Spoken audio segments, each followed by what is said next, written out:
Friends ನಮಸ್ಕಾರ. ನಾನು ಸಹಿತ 2 ಸ್ವೀಟ್ ಕಾರ್ನ್ ತೊಗೊಂಡ್ರಿ. ಅದ್ರದ್ದು ಪಾವ್ ಭಾಜಿ ಹೆಂಗೆ ಮಾಡ್ಬೇಕು ಅನ್ನೋದು ತೋರಿಸ್ತೀನಿ ನೋಡಿರಿ. ಈಗ ನೋಡ್ರಿ ಎಲ್ಲ ತಿನ್ನಿ ಹೆಂಗೆ ಕಟ್ ಮಾಡಿ ಇಟ್ಕೊಂಡ್ರೆ ಚಾಕುದ್ಲಿಂದ. ಈಗ ಇದಕ್ಕೆ ಮಸಾಲೆ ಹೆಂಗೆ ರೆಡಿ ಮಾಡ್ಬೇಕು ಅನ್ನೋದು ತೋರಿಸ್ತೀನಿ ನೋಡಿರಿ. 1-2 ಟಮಾಟಿ ತೊಗೊಂಡೇನು, ದೊಡ್ಡ ಟಮಾಟಿ ಕೆಂಪಿದ್ದು ತೊಗೋಬೇಕು ರೀ. ಹಂಗೆ 1-2 ಉಳ್ಳಾಗಡ್ಡಿ ತೊಗೊಂಡೇನು, ಮತ್ತು ಒಂದು ಹಸಿ ಶುಂಠಿ ಒಂದು ಸ್ವಲ್ಪ, ಬೆಳ್ಳುಳ್ಳಿ ಒಂದು ಸ್ವಲ್ಪ ತೊಗೊಂಡೇನು.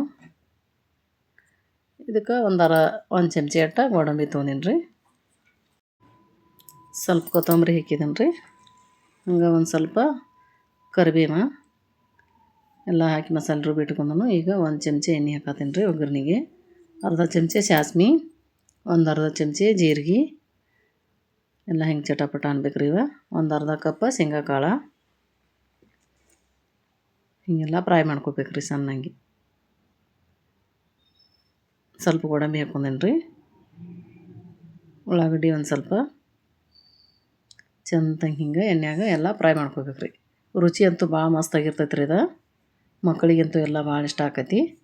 ಮಸಾಲೆ ರುಬ್ಬಿಟ್ಕೊಂಡಿದ್ದು ಇದ್ರಾಗ ಹಾಕಾಕತ್ತೀನಿ ನೋಡಿರಿ. ಒಂದಿಷ್ಟು ಹಿಂಗೆ 1-2 ನಿಮಿಷ ಹಿಂಗೆಲ್ಲ ಚಂದಂಗೆ ಫ್ರೈ ಮಾಡ್ಕೋಬೇಕು ರೀ. ಮತ್ತೊಂದಿಟ್ಟು ಕರಿಬೇವು ಹಾಕೀನಿ ರೀ. ಈಗ ಒಂದು ಸ್ವಲ್ಪ ಅರ್ಶಿಣ ಪುಡಿ ಹಾಕತ್ತೀನಿ ರೀ. ಭಾಳ ಆಯ್ತು ಒಂದು ಸ್ವಲ್ಪ ಹಾಕ್ಕೊಂಡು ಒಂದಿಟ್ಟು ತೆಗೆದ್ನಿ. ಒಂದು ಅರ್ಧ ಚಮಚೆ ಮಸಾಲೆ ಪುಡಿ ರೀ.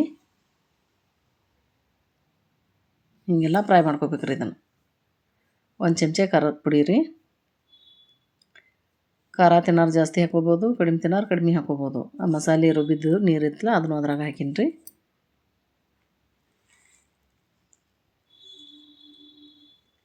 ಹಿಂಗೆಲ್ಲ ಚಂದ ಕಲರ್ ಬತ್ತು ನೋಡ್ರಿ, ಕುದಿ ಆತೈತಿ. ಇನ್ನೊಂದು ಸ್ವಲ್ಪ ನೀರು ಹಾಕಿ ಕುದಿಸ್ಕೋಬೇಕು ರೀ ಇದನ್ನು.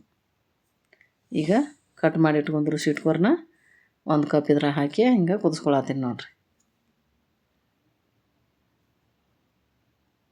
ಈಗ ನೋಡಿರಿ ಎಲ್ಲ ಮಿಕ್ಸ್ ಮಾಡ್ಕೊಂಡು ಈಗ ರುಚಿಗೆ ತಕ್ಕಟ್ಟು ಉಪ್ಪು ಹಾಕ್ತೀನಿ ರೀ.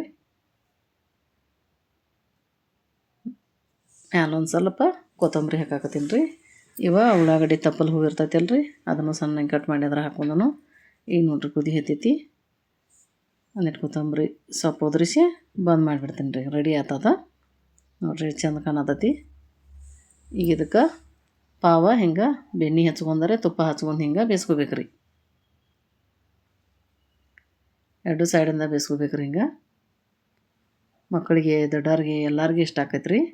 ರುಚಿ ಅಂತೂ ಮಸ್ತಾಗಿರ್ತೈತೆ ರೀ. ಹಿಂಗೆ ಹೂವು ಉಳ್ಳಾಗಡ್ಡಿ ತಪ್ಪಲು ಹೂವು, ಸಣ್ಣ ಸೇವ ಮತ್ತು ನಿಂಬೆ ಹಣ್ಣು, ಉಳ್ಳಾಗಡ್ಡಿ ಮ್ಯಾಲೆ ಬೇಕಂದ್ರೆ ಹಾಕೊಂಡು ತಿಂದ್ರೆ, ಹಿಂಗೆ ಮ್ಯಾಲೆ ಉಳ್ಳಾಗಡ್ಡಿ ಹಾಕೊಂಡು ತಿಂದ್ರೂ ಮಸ್ತ್ ರುಚಿ ಇರ್ತೈತೆ ರೀ. ನಾ ಮಾಡಿದ್ದು ನಿಮಗೆ ಇಷ್ಟ ಆದ್ರೆ ಒಂದು ಲೈಕ್ ಮಾಡಿರಿ, ಶೇರ್ ಮಾಡಿರಿ. Thank you.